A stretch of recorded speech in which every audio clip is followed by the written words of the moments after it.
Hi hello friends, welcome back to one more vlog. ఇది వచ్చేసి నిన్నటి వ్లాగ్ అనమాట. ఇంకా లేవగానే ఫస్ట్ రూమ్స్ అయితే క్లీన్ చేసేసుకున్నాను. ఒక స్టవ్ పైన టీ పెట్టా, ఇంకో స్టవ్ పైన బాబు కోసం పాలైతే వేడి చేసేసిన. ఇంకా పాలైతే వేడైపోయినాయి, పక్కకు పెట్టేసి ఇంకా ఇంట్లో అయితే అందరికి కోల్డ్ కాఫ్ ఫీవర్స్ కదా, ఇంకా అట్లా అని చెప్పి హాట్ వాటర్ తాగుదామని నీళ్ళు అయితే వేడి పెడుతున్నా. కొన్ని వేడి చేసి పెట్టుకున్నాను అనుకోండి, అవి బాబు అడిగే టైంకి వేడిగా ఉంటున్నాయి. ఇంకా అట్లా అని చెప్పేసి ఇంక ఇట్లా పిందెలో అయితే వేసి ఇవైతే వేడి పెట్టేసుకుంటున్నాను. సో దట్ మనకి ఇవి కొంచెం చల్లగా అయిపోతే ఎప్పుడంటే అప్పుడు తాగేయచ్చు కదా. అసలు ఎందుకో తెలీదు, మా ఇంట్లో అయితే ఒకరి తర్వాత ఒకరు అయితే ముగ్గురం సిక్ అయిపోయాం. ఫస్ట్ అయితే బాబుకి స్టార్ట్ అయ్యింది కోల్డ్ కాఫ్ ఫీవర్, తర్వాత నాకు, ఇప్పుడేమో మా హస్బెండ్ కి. స్టిల్ ఈ రోజుకి అయితే పర్వాలేదు, అందరికి కొంచెం తగ్గుముఖాలు అయితే పట్టాయి. కాకపోతే ఇంకా కూడా లైట్ గా కోల్డ్ అయితే ఉంది. ఇంకా కోల్డ్ గురించి అయితే తెలిసిందే కదా, వచ్చిందంటే అంత తొందరగా అయితే తగ్గిపోదు కదా ఎంత మెడిసిన్ వాడినా. అదేంటో తెలియదు, టాబ్లెట్స్ వాడినన్ని డేస్ బాగానే ఉంటుంది, టాబ్లెట్స్ అయిపోగానే మళ్ళీ నీరసము కోల్డ్ కాఫ్ అన్ని స్టార్ట్ అయిపోతున్నాయి. ఇంక ఇలా ఎన్ని రోజులు భరించాలో నాకైతే అర్థం కావట్లే. టీ అయితే వేడి చేసేసుకున్నా. సో టీ అయితే పోసుకొని మా హస్బెండ్ కి ఇచ్చేసా. నాదైతే చల్లారాలని సైడ్ కి పెట్టా. ఇంకా బుడ్డోడు చూడండి తెగ ఆడేస్తున్నాడు, ఫోన్ పట్టుకుంటే చాలు వీడియో కోసం వచ్చి హాయ్ చెప్పేస్తాడు. బాబుకి అయితే బిస్కెట్ పాలు అయితే తినిపించేశాను. ఇంకా సిర్లాక్ అయితే మానిద్దామని అయితే అనుకుంటున్నా. సో చూడాలి అది ఎంతవరకు సాధ్యం అవుతుంది అని చెప్పేసి. ఇంకా అటు వెళ్ళి ఇటు వచ్చి అయితే సరదాగా ఆడుకుంటున్నాడు. ఇంకా బయట మొత్తం ముగ్గు పెట్టుకోవడం తూడ్చుకోవడం అన్నీ కూడా కంప్లీట్ అయిపోయాయి. ఇంక ఇప్పుడు టీ తాగేసి ఇంక వంట పని స్టార్ట్ చేసుకోవాలి. వాష్రూమ్ కడగాలి, స్నానానికి వేడి నీళ్ళు పెట్టుకోవాలి. సో ఇంక ఈ పని అయితే ఉంది. ఫోన్ పట్టుకున్నానంటే చాలు నా వెనకే తిరుగుతున్నాడు హాయ్ చెప్పుకుంటూ. చూడండి ఇప్పుడు కూడా హాయ్ చెప్తాడంట మీకు, అప్పటి నుంచి తిరుగుతున్నాడు. సో వాడికైతే ఒక హాయ్ ఇచ్చేసుకోండి. ఇంక ఇక్కడైతే టీ అయితే ఇంకా చల్లారలేదు. సో ఇంక అప్పటి వరకు బాబు కోసం అయితే నెయ్యి తెప్పించాము కంట్రీ డిలైట్లో. ఇదైతే మేము ఎప్పటి నుంచో వాడుతున్నా, అంటే లైక్ నేను ప్రెగ్నెంట్ ఉన్నప్పటి నుంచి కూడా ఇదే నెయ్యి వాడేవాళ్ళము. సో ఇంకా అందుకని చెప్పేసి ఇంకా అక్కడిక్కడ కొనడం ఎందుకు, ఇదైతే బాగుంటుంది అని చెప్పి మళ్ళీ ఇదే నెయ్యి అయితే ఆర్డర్ పెట్టాము. ఇది వచ్చేసి 850 ml 750 ఎంతో పడుతుంది. ఇంక ఇలా పెద్ద జార్ అనుకోండి, తీస్తూ పెడుతూ ఉంటే స్లిప్ అయిపోతుంది, మళ్ళీ పగిలిపోయే ఛాన్సెస్ అని చెప్పి ఇలా చిన్న దాంట్లోకి అయితే ట్రాన్స్ఫర్ చేసుకొని అయితే డైలీ బాబుకి తినిపించేటప్పుడు అయితే వాడతాను. నెయ్యి పెట్టడం వల్ల పిల్లల బ్రెయిన్ చాలా షార్ప్ అవుతుంది, చాలా ఇంటెలిజెంట్గా ఉంటారు అని నేను విన్నా అనమాట. నాకు అది నిజమే అనిపిస్తుంది. ఇంకా నెయ్యి హెల్త్కి కూడా మంచిదే కదా, అలా అని చెప్పి మరి అతిగా అయితే పెట్టొద్దు.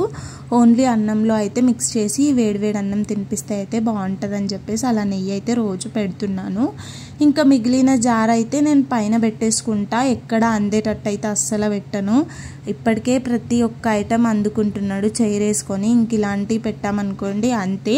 ఏదైనా సరే జరగక ముందు జాగ్రత్త పడడం బెటర్, జరిగిన తర్వాతకి మనం ఏం చేయలేము. లైక్ చేతులు గాలక ఆకులు పట్టుకుంటే ఏం ప్రయోజనం ఉంటుంది అంటారు కదా. సో ఆ విధంగా ఇంకా నేను టీ అయితే తాగేసాను. టీ తాగేలోపు నాకు ఇక్కడ రైస్ అయితే ఆల్మోస్ట్ కుక్ అయిపోతుంది. ఇంకా కర్రీకి కావాల్సిన వెజిటబుల్స్ అన్నీ తీసి మా హస్బెండ్కి అయితే ఇచ్చాను కట్ చేసి పెట్టమని. నేను వాష్రూమ్ కడిగేసి వద్దామని చెప్పి ఇంకా తనైతే కట్ చేసి పెట్టాడు. ఈరోజు అయితే లంచ్లోకి మెంతెం కూర టమాటా కర్రీ చేసి పుదీనా చట్నీ అయితే చేద్దాం అనుకుంటున్నాం. ఎందుకంటే చెప్పాను కదా లైన్గా అందరికీ ఫీవర్స్ కోల్డ్ అని చెప్పేసి అసలు ఏ కర్రీ తినాలనిపించట్లే. సో అందుకే కొంచెం పుల్లగా అలా చట్నీ చేద్దామని చెప్పి ఈరోజు అయితే 2 కర్రీస్ అయితే పని పెట్టుకున్నా. చూడాలి ఎంతవరకు అవుతాయి ఎలా అవుతాయి అనేది. ఫస్ట్ అయితే టమాటా మెంతం కూర కర్రీ అయితే పొయ్యి మీద వేస్తున్నా. సో ఇది అయిపోయిన తర్వాతకి ఇంకా చట్నీ అయితే చేయాలి. ఇంకా ఇన్ని డేస్ వీడియోస్ పెట్టలేను కదా, దాని గురించి అయితే ఒక చిన్న ఇన్ఫర్మేషన్ ఇద్దాం అనుకుంటున్నా. నేను లాస్ట్గా ఒక వీడియో అయితే పోస్ట్ చేశాను, మా ఇంటి వినాయక చవితి అని చెప్పేసి. సో ఎవరైనా చూడకపోతే ఇంకా ఛానల్లో ఉంది, సో వెళ్ళి చెక్అవుట్ చేసేయండి. అందులో నేను ఓన్గా ప్రిపేర్ చేసిన కొన్ని DIYs అయితే చూపించాను అనమాట. సో ఇంకా ఆ వీడియో తర్వాత కంటిన్యూగా వీడియోస్ తీయాలి అనుకున్నా. బాబుకి హెల్త్ బాగాలేకపోవడం, అది కొంచెం క్యూర్ అయ్యింది అనుకునే లోపే నాకు హెల్త్ బాగాలేకపోవడం, తర్వాత మా హస్బెండ్కి హెల్త్ బాగాలేకపోవడం, ఇంక ఇవన్నీ మధ్యలో వీడియో పనే పెట్టుకోలేదు. యాక్చువల్గా అసలు ఆ 4-5 డేస్ నేను మా ఇంట్లో కూడా లేనమాట. మా హస్బెండ్ మార్నింగ్ షిఫ్ట్ ఆఫీస్కి వెళ్ళేటప్పుడు మమ్మీ దగ్గర దింపితే మళ్ళీ తను వచ్చాక ఇంటికి తీసుకొచ్చాడు. సో నేను అసలు మొబైల్ చూసింది కూడా లేదు ఎక్కువగా. సో ఇక అట్లా అని చెప్పి వీడియోస్ తీయడము పోస్ట్ చేయడం అయితే కుదరలేదు. బట్ నేను ఇలానే డిలే చేశాను అనుకోండి ఇంకా అర్థం ఉండదు. అంటే కొంతమంది ఎలా అంటే మనకు తెలిసిన వాళ్ళు కూడా ఛానల్ పెట్టాము అని తెలిసిన తర్వాతకి ఏమంటారు సపోర్ట్ చేసే వాళ్ళకన్నా ఎక్కిరిచ్చే వాళ్ళే ఎక్కువ ఉంటారు. అది మా ఫ్యామిలీలోనే అని చెప్పట్లేదు, ఎవరి ఫ్యామిలీలో అయినా అలాంటి పర్సన్స్ కామన్. సో నా వరకు ఏంటి అంటే అలాంటి వాళ్ళకి ఒక మాట అనే ఛాన్స్ ఇవ్వద్దు అని చెప్పి నా ఒపీనియన్. సో ఇక అట్లా అని చెప్పేసి లేదు మళ్ళీ వీడియో స్టార్ట్ అయితే చెయ్యాలి అని చెప్పి ఇంకా వీడియోస్ అయితే స్టార్ట్ చేశాను. యాక్చువల్గా ఈరోజు అసలు కరెంట్ లేదు, లేచినప్పటి నుంచి లేదు, వోల్టేజ్ తక్కువగా అయితే వస్తుంది. అండ్ దట్టు నా మొబైల్లో ఛార్జింగ్ కూడా లేదనమాట. కొద్దిసేపు ఛార్జింగ్ పెడుతూ కొద్దిసేపు వీడియో తీస్తూ అలా అయితే స్టార్ట్ చేశాను ఈరోజు వీడియో. ఇంక ఇప్పటి నుంచి మన వీడియోస్ మళ్ళీ రెగ్యులర్ అయిపోతాయి. దసరా క్లీనింగ్ ఈ వీడియోస్ అన్నీ వస్తూ ఉంటాయి ఛానల్లోకి. సో అట్లా అని చెప్పేసి ఇంకా బలవంతం పైన అయితే ఈరోజు వీడియో అయితే రికార్డ్ చేస్తున్నాం. సో మీకు అక్కడక్కడ కొంచెం లైటింగ్ ప్రాబ్లం అయితే వస్తుంది. సో అది కొంచెం ఇగ్నోర్ చేసేయండి. అండ్ ఇక్కడైతే టమాటోస్ అయితే మగ్గడానికి పెట్టేశాను కొంచెం సాల్ట్ వేసేసి. సో అవి కొంచెం మగ్గిన తర్వాతకి ఇంకా మళ్ళీ కారం అయితే వేస్తున్నాను అనమాట. ఫీవర్స్ వచ్చి తగ్గాయేమో అసలు ఏ కర్రీ కూడా టేస్ట్ తెలియట్లేదు ఇప్పటికి కూడా. యాక్చువల్గా అయితే నాకు ఒక 1 వీక్ నేను సరిగ్గా ఫుడ్ తినిందే లేదనమాట. సో ఏది తినాలనిపించకపోవడం, ఏది కూడా టేస్ట్ తెలియకపోవడం ఇలా అయితే అయ్యింది. ఇప్పుడు కొంచెం సెట్ అవుతున్నాము. ఇంకా అందుకని చెప్పి ప్రతి కూరలో కారం అయితే ఎక్కువే వేస్తున్నా అనమాట. కొంచెం నోటికి మంచిగా అనిపిస్తే తింటాం కదా అని చెప్పేసి. యాక్చువల్గా ఇంక ఈరోజు వేరే కర్రీ వండాలి, కాకపోతే ఇంకా పుదీనా అండ్ మెంతం కూర పాడైపోతుందని చెప్పి ఇంక ఈరోజు ఈ కర్రీ పని అయితే పెట్టుకున్నాను. అలాగే బాబు బర్త్డే వీడియో కూడా పోస్ట్ చేశాను. ఎవరైనా చూడకపోతే ఛానల్లోకి వెళ్ళి చూడండి. అసలు చాలా బాగా చెయ్యాలి అని అయితే అనుకున్నాము, కాకపోతే చెప్పాను కదా ఈ హెల్త్ ఇష్యూస్ వల్ల చేయలేకపోయాము. బట్ ఏదేమైనా పిల్లలవి చాలా చిన్న ఆనందాలు కదా. ఇలాంటి బర్త్డేస్ ఇలాంటి వాటికే వాళ్ళు చాలా ఎక్సైట్ అయిపోయి హ్యాపీగా ఫీల్ అవుతారు. సో ఇక అట్లా మా బుడ్డోడు హ్యాపీనెస్ చూసి సరేలే ఇంట్లో అయినా చేద్దామని చెప్పి అలా సింపుల్గా ఇంట్లోనే డెకోర్ చేసి బర్త్డే అయితే చేసామన్నమాట. సో ఇంకా అది ఒక వీడియో రూపంలో ఉంటే నాకు ఎప్పటికీ మెమరబుల్గా ఉంటుంది అని చెప్పేసి ఆ వీడియో కూడా నేను పోస్ట్ చేయడం జరిగింది. సో ఎవరైనా చూడకపోతే ఛానల్లోకి వెళ్ళి చూసేయండి. హోప్ యూ గైస్ మీ అందరికి ఆ వీడియో నచ్చుతుందని అనుకుంటున్నా. ఎలా అనిపించింది అనేది కూడా ఆ కామెంట్ సెక్షన్లో కామెంట్ చేయండి. అండ్ ఇక్కడైతే ఇంకా కర్రీ ఉడకడానికి అయితే పెట్టాలి కదా. సో వాటర్ వేసేసి ఆ స్టవ్ పైకి అయితే మార్చేసి ఇంక ఈ స్టవ్ పైన అయితే పుదీనా చట్నీకి ఉడకడానికి పెడదామని అయితే అనుకుంటున్నాం. సో ఇంకొకసారి రైస్ కూడా కలిపేసి పెడదామని చెప్పి ఒకసారి తిర్లా మరలా అయితే ఇస్తున్నా. కింద కొంచెం నాకు ఏమంటారు గంజిలా అనిపించింది, అందుకని చెప్పి ఇంకొక 2 మినిట్స్ అలా పెట్టేసి ఇంకా నెక్స్ట్ పుదీనా చట్నీకి కావాల్సినవి అయితే వేసేద్దాం. ఏదేమైనా ఇంట్లో అందరూ హెల్తీగా ఉండి అందరూ హ్యాపీగా ఉంటేనే ఏదైనా జరుపుకోవాలనిపిస్తుంది. ముఖ్యంగా ఇలా పిల్లలు సిక్ అయ్యారనుకోండి అసలు ఆ పేరెంట్స్కి మనసున పట్టదు, తిన్న తిండి కూడా ఒంటికి పట్టదు కదా. నా వరకైతే అంతే. అందుకనే నాకు అసలు ఏమీ తోచట్లేదు. ఒక వీడియో రికార్డ్ చేయాలన్నా, ఎడిట్ చేయాలన్నా, అప్లోడ్ చేయాలన్నా ఇంట్రెస్ట్తో కూడుకున్న పని. అది మనం ఎంత ఇంట్రెస్టెడ్గా చేస్తే దాని అవుట్పుట్ అనేది అంత బాగా వస్తుంది. ఇంకా నేను మనసు పెట్టకుండా మొత్తం బాబు పైన పెట్టి ఏదో తీయాలి కదా అన్న పేరుకి వీడియో తీసి అప్లోడ్ చేసి పెట్టాను అనుకోండి, నాకు ఆ టైం వేస్ట్, ఆ సాటిస్ఫాక్షన్ కూడా నాకు రాదు. ఇంకా అందుకని చెప్పి నేను వీడియోస్కి అయితే గ్యాప్ ఇచ్చేసాను. సో మళ్ళీ తర్వాత ఈ విధంగా కూడా ఆలోచించి మళ్ళీ నేను వీడియోస్ అయితే పెట్టడానికి వచ్చానన్నమాట. సో ఇప్పుడున్న జనరేషన్లో ఎలా అంటే మన కోసం మనం బ్రతకడం కన్నా ఎదుటి వాళ్ళు ఏమనుకుంటారో అన్ని బ్రతికే వాళ్ళే ఎక్కువ మంది ఉన్నారు కదా. సో అలాంటి జనరేషన్లో మనం ఉంటున్నప్పుడు ఒకరితో ఒక మాట అనిపించుకోవద్దు అనేది నా ఒపీనియన్. వరకు నేను ఎప్పుడు ఒకటే అనుకుంటా, ఒక ఉమెన్ అంటే ఎప్పటికైనా ఇంట్లో ఖాళీగా ఉండి ఏదో హస్బెండ్ తెస్తే తిని పెట్టేయడము, ఇంట్లో పని చేసినామా, కూర్చున్నామా, పిల్లలను చూసుకున్నామా, ఇంతే ఉండాలి అని నేను అస్సలు అనుకోను. ఎందుకు అంటే చెప్పలేము, రోజులు ఎప్పుడు ఒకేలా ఉండవు. అనుకోని పరిస్థితుల వల్ల మనము పని చెయ్యాల్సి వస్తుంది. సో అలాంటప్పుడు కన్నా మంచిగా ఉన్నప్పటి నుంచే చేస్తే మనకంటూ ఒక గుర్తింపు వస్తుంది. ఎప్పుడైనా సరే ఒక ఉమెన్ అనేది ఇండిపెండెంట్గా ఉండడమే అందరికీ మంచిది అనేసి నా ఒపీనియన్. అందుకని చెప్పి ఆ థాట్తోనే నేను యూట్యూబ్ అయితే స్టార్ట్ చేశాను. బట్ ఇంకా రోజులన్నీ నేను అనుకున్నట్టే ఉంటే ఎప్పుడో సక్సెస్ అయిపోయేదాన్ని.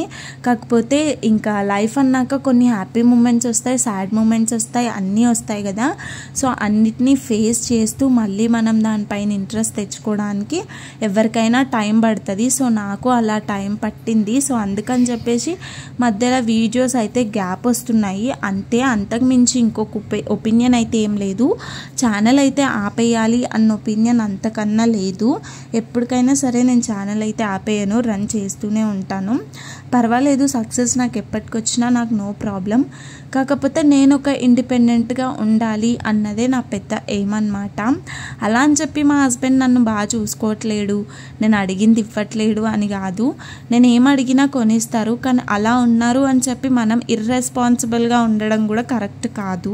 నేను చాలా మందిని చూసినా, అరే మా హస్బెండ్ ఇంత సంపాదిస్తాడు, అంత సంపాదిస్తాడు, నాకేం అవసరం, ఇంట్లో పని చేసుకొని పిల్లలను చూసుకుంటే సరిపోతుందని చాలామంది అనుకుంటారు. కాకపోతే అదే మనం చేసే పెద్ద మిస్టేక్ అన్నమాట.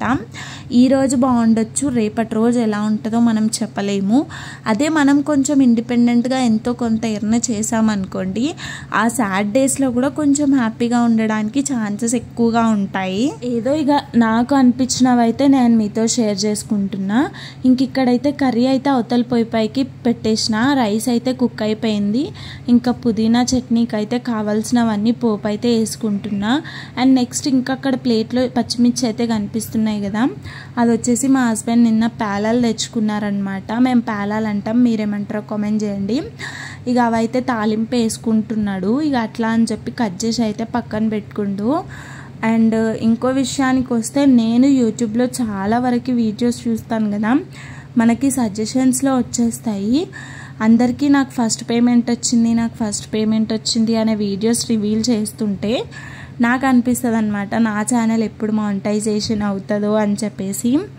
చాలా అంటే చాలా వెయిట్ చేస్తున్నా, బట్ ఎప్పటికవుతుందో నాకు తెలీదు. నేను ఇలా ఇర్రెగ్యులర్గా వీడియోస్ పోస్ట్ చేస్తూ ఇంట్రెస్ట్ పెట్టకపోతే అయితే అది తొందరగా అయ్యే ఛాన్స్ లేదు. ఒక్కటండి, నేను ఒక్కటే చెప్తున్నా, ఫస్ట్ ఆఫ్ ఆల్ ఎవరైనా ఛానల్ పెట్టాలి అనుకుంటే మనకు రెండు ఖచ్చితంగా చాలా ఇంపార్టెంట్ అయి ఉండాలి.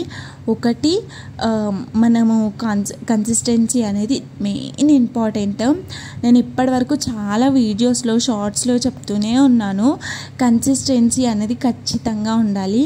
ఇంకొకటి, మనం చోటి వాళ్ళమై ఉండాలి. అవునండి, మీరు విన్నది కరెక్టే, మనం చోటి వాళ్ళమై ఉండాలి. ఎందుకు అంటే చాలామంది సపోర్ట్ చేస్తారు అని ఏముండదు, కొందరు సపోర్ట్ చెయ్యరు. సపోర్ట్ చెయ్యకపోవడమే కాకుండా కొన్ని మాటలు కూడా అంటారు, ఈమెనా అయినట్టేలే, చేసినట్టేలే, కుదిరినట్టేలే, వచ్చినట్టేలే అని. ఈ మాటలన్నీ మనం వినిపించుకోవద్దు. అంటే చెవిటి వాళ్ళలా ఉండాలన్నమాట. ఈ రెండు ఉన్నామనుకోండి, ఖచ్చితంగా సక్సెస్ అనేది మన చేతుల్లోనే ఉంటుంది.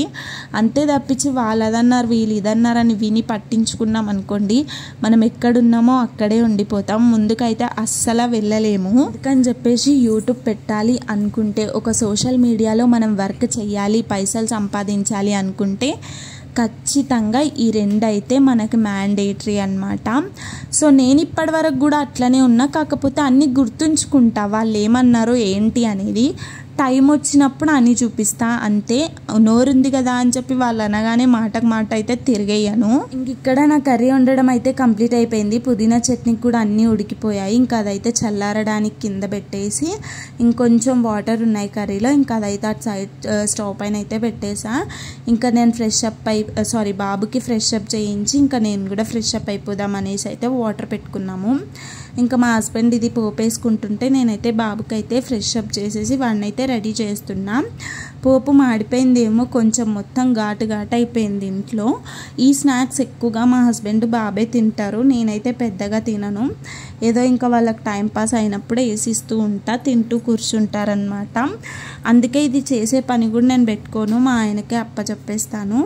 ఇంక ఇందులో కొన్ని ధనియాలు, పచ్చిమిర్చి, కరివేపాకు, పల్లీలు ఇవన్నీ చక్కగా వేపేసుకొని కొద్దిగా పసుపు, ఉప్పు అయితే వేసుకోవాలి అంతే. ఇంకా కారం ఇలాంటివి అయితే ఏం వేసుకోవద్దు. మనకి పేలాలు నార్మల్ సుశీల అలా అంటారు చూడండి, అది చేసుకునేవి కావు, వేరేవి ఉంటాయి. సో ఆ వాటితో అయితే టేస్ట్ కొంచెం బాగుంటుంది. ఇందులో ఆనియన్ కూడా వేస్తారు, కాకపోతే ఆనియన్స్ వేస్తే ఏంటంటే అవన్నీ మెత్తబడిపోతాయి పేలాలు. సో అందుకని చెప్పి తినేటప్పుడు మనం ఆనియన్స్ కట్ చేసుకున్నాం అనుకోండి టేస్ట్ బాగుంటుంది. అవి కొంచెం కరకరలాడుతూ క్రిస్పీగా అయితే ఉంటాయి అన్నమాట. ఇంక ఇక్కడైతే మా హస్బెండ్ ఈ పని చేస్తున్నారు కదా, ఇంకా నేనైతే ఫ్రెష్ అప్ అయిపోయి బాబుని రెడీ చేసేసి ఇంకా నేను కూడా రెడీ అయిపోతున్నా. ఇక్కడ మా హస్బెండ్ ఎల్లిపాయలు కూడా వేసాడు అనుకుంటా, నేను అప్పుడు లేను కదా, ఇప్పుడు వీడియో చూస్తూ చెప్తున్నాను మీకు. సో ఇవన్నీ మనకు కొంచెం మగ్గాలి. మా హస్బెండ్ ఏంటంటే ఎక్కువ మగ్గబెట్టేశాడేమో, మొత్తం ఘాటు అయిపోయింది. వాడికి స్నానం చేయించి డోర్ తీసేలోపు మొత్తం కుంటులు వేసిపోయింది అనమాట ఇంట్లో. వాయిస్ ఓవర్ ఇస్తుంటే బుడ్డోడు కూడా వచ్చేసిండు. బుడ్డోడు వాయిస్ ఓవర్ ఇస్తాడంట, కొద్దిసేపు వినండి. జస్ట్ వాడికి 2 years కదా, సో హాయ్ తప్పించి ఇంకెక్కువ మాట్లాడలేకపోతున్నాడు. సో అందుకనమాట ఇంకా నేను వీడియోకి వాయిస్ ఓవర్ ఇస్తుంటే చూడండి మధ్యలో ఎలా మాట్లాడేస్తాడో అట్లుంటుంది. మరి వాడినే మాట్లాడమంటే అయితే మాట్లాడాడనమాట. ఇంకా పిల్లలు అన్నాక ఇవన్నీ కామనే. ఏదేమైనా వీళ్ళు యాక్టివ్గా ఉంటేనే మనం ఏ పని మీద అయినా కాన్సన్ట్రేట్ చేయగలుగుతాం. వాళ్ళు సిక్గా ఉన్నారంటే ఇంట్లో ఏ పని అవ్వదు, అందులోకి మనల్ని పట్టుకొనే ఉంటారు. అదొక వాళ్ళకి ఏమంటారు ఆ టైంలో ఒక ఎనర్జీ అనమాట. మమ్మీ మీద కూర్చోవాలి, మమ్మీ ఎత్తుకోవాలి, మమ్మీ దగ్గరే ఉండాలి అని చెప్పేసి మనకేమో కొంచెం కోపం వస్తుంది. ఇంట్లో పనులు చేసుకొనియడు, ఎప్పుడు విసిగిస్తాడు అని చెప్పేసి నేను కూడా అలానే చిరాకు పడేదాన్ని. కానీ తర్వాత హాస్పిటల్కి తీసుకెళ్ళాక ఇలా ఉంది అలా ఉందని డాక్టర్స్ చెప్తారు కదా, ఇంకా అవన్నీ విని బాధ అనిపిస్తుంది. ఇక అట్లా అని చెప్పేసి ఇంకేం చేయకుండా మంచిగా ఎత్తుకొని అయితే కూర్చుంటాం. సో ఇక్కడ నా పైన కూర్చున్నాడు అనమాట మా బుడ్డోడు. ఇంకా మా హస్బెండ్ కలుపుతున్నాడు కదా, అతని హ్యాండ్స్ చూసి డాడీ డాడీ అంటున్నాడు అనమాట. ఇంక ఇవైతే మగ్గిపోయినాయి. ఇంక ఇట్లా పేలాలలో అయితే మిక్స్ చేసుకోవాలి. యాక్చువల్గా మేము వేరే కంపెనీవి తెచ్చుకుంటాం, సో అవైతే లేకుండే వేరే తీసుకొచ్చినాం. కాకపోతే ఇవి కొంచెం ముక్క వాసనలా వస్తున్నాయంట. బట్ అప్పుడే మనకు తెలియదు కదా, ప్యాకెట్ కట్ చేస్తేనే తెలుస్తుంది. ఇంకా కట్ చేసిన తర్వాతకి ఏమీ చేయలేము. అందులోకి పోపు కూడా వేసేసాం కదా, పోపు అంతా వేస్ట్ అయిపోతుంది. ఇంకా నేను మా హస్బెండ్కి అదే చెప్పాను అనమాట, ఏం కాదులే వేసేసేయి అని చెప్పేసి.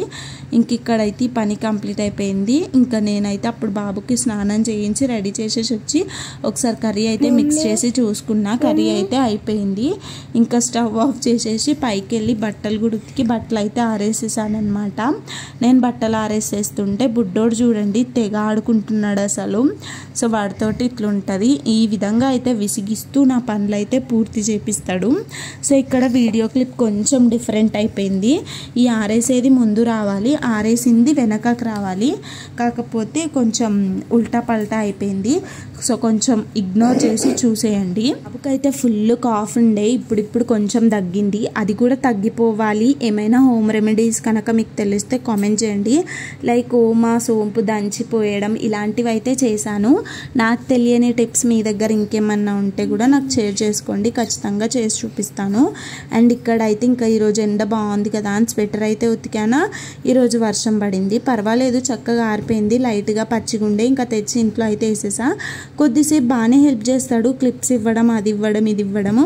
వాడి మూడే ఒక్కోసారి చిరాకు తెప్పించేస్తాడు, ఏడవడము, ఊరికి పోవడం ఇలా చేస్తాడు. నాకేమో పద్దాకా పిలుస్తూ ఉండాలంటే అస్సలు నచ్చదు, చిరాకు వస్తుంది. అందులోకి బాగా జలుబు చేసి ఫీవర్స్ వచ్చేసాయి కదా, మళ్ళీ వాటర్లో ఆడుతున్నాడు. అలా వాటర్లో ఆడినా ప్రాబ్లమే కదా. సో అందుకని చెప్పేసి మ్యాక్సిమం వాడు పడుకున్నప్పుడే బట్టలు ఉతుకుతున్నా. కాకపోతే ఇలా ఎండున్నప్పుడు ఏంటంటే అప్పుడు ఉతుక్కుంటే తొందరగా ఆరిపోతాయి కదా అనేసి నా బాధ. మనకేమో బట్టలు బాసాలు అట్లనే పెట్టి వాడెంబడే ఉండాలంటే ఒప్పదు. పనంతా అవ్వాలి, బాబుని బాగా చూసుకోవాలి, నేను అనుకున్న పనులన్నీ చేసుకోవాలి. నా మైండ్ సెట్ ఇట్లా ఉంటుంది. అందరిది ఇలానే ఉండొచ్చు, కొంతమందిది ఉండకపోవచ్చు. ఇంకా అందరి గురించి నాకు తెలియదు, నా గురించి నేనైతే చెప్పుకుంటున్నా. ఈ వీడియోలో మెయిన్గా మీరు అబ్జర్వ్ చేయండి, మేఘాలు ఎంత బాగా వెళ్తున్నాయి అసలు ముందుకి. నేను ఈ వీడియో క్లిప్ అలానేం తీయలేదు, జస్ట్ ఆరేసేది వస్తుందేమో అనుకొని వీడియో పెట్టుకున్నా. బట్ ఆరేసేదానికన్నా ఇలా మొత్తం స్కైయేగా అనిపిస్తుంది. సరేలే ఎలాగో బాగుంది కదా అని చెప్పి అలానే ఉంచేసాను అనమాట. ఇంకా అటు ఇటు తిరుగుతున్నాడు, కొద్దిసేపు క్లిప్పులు ఇచ్చాడు, కొద్దిసేపు ఆడుతున్నాడు, అరుస్తున్నాడు. ఇట్లా అయితే విసిగిస్తున్నాడు. ఇంకా అట్లనే ఫైనల్గా వాడిని ప్యాంపర్ చేస్తూ బట్టలు అయితే మొత్తం ఆరేసేసాను. ఇంక ఇవి ఆరేసిన తర్వాతకి కిందికి వెళ్ళి బాబుకి లంచ్ చేయించి మెడిసిన్ వేసి వాడికి నెబ్లైజర్ పెట్టి వాడిని పడుకోబెట్టి నేను అన్నం తిని గిన్నెలు తోముకోవాలన్నమాట. సో తర్వాత యాజ్ యూజువల్ మళ్ళీ ఈవినింగ్ పనులు అయితే స్టార్ట్ అయిపోతాయి. నాకు మధ్యాహ్నం పడుకునే అంత టైం కూడా ఉండదు. ఎందుకు అంటే వాడు పడుకున్నప్పుడే నాకు పనులన్నీ పూర్తి చేసేసుకుంటా. నా పనులు అయిపోయేలోపు మళ్ళీ బాబు అయితే లేస్తాడు. ఇంకొకసారి ఇలా అనమాట వీడియో ఎడిటింగ్ ఉంటుంది, అప్పుడే లేచి కూర్చుంటాడు. పెద్దగా అవుతున్నాడు కదా, ఇంకా పడుకోవడం తగ్గిపోతుంది లేండి. ఇంకా వాడిని అలా మేనేజ్ చేస్తూనే మనం పనులన్నీ చేసుకోవాలి. ఇంకా అంతకుమించి పెద్దగా ఏముండదు. ఇంకా బట్టలు అయితే ఉతికి ఆరేయడం అయితే కంప్లీట్ అయిపోయింది. నేను వాయిస్ ఓవర్ ఇస్తుంటే తెగ ముద్దులు పెట్టేస్తున్నాడు. ఒక్కోసారి వాడి మైండ్ సెట్ అలా ఉంటుంది. ముద్దొస్తే ముద్దు ఎట్టేస్తాడు, లేదు అంటే మనం రపా బాధేస్తాడు. ఇంకా బట్టలు ఉతకడం అయిపోయిందా. బుడ్డోడు చూడండి ఎక్కడెళ్ళి కూర్చొని ఆడుతున్నాడో. పిలుస్తుంటే ఫోన్ వీడియో పెట్టడం చూసి స్పీడ్ గురికొచ్చేసిండు. అసలు ఎందుకు ఇంత పిచ్చ వీడియో అంటే నాకైతే అర్థం కావట్లేదు. సరే మరి ఈ వీడియో అయితే ఇక్కడితో ఎండ్ చేస్తున్నా. ఇక్కడి వరకు చూసిన మీ అందరికీ హార్ట్ఫుల్గా థ్యాంక్స్ అండి. మరొక మంచి వీడియోతో రేపు మీ ముందుకు వస్తాను. Thanks for watching my video.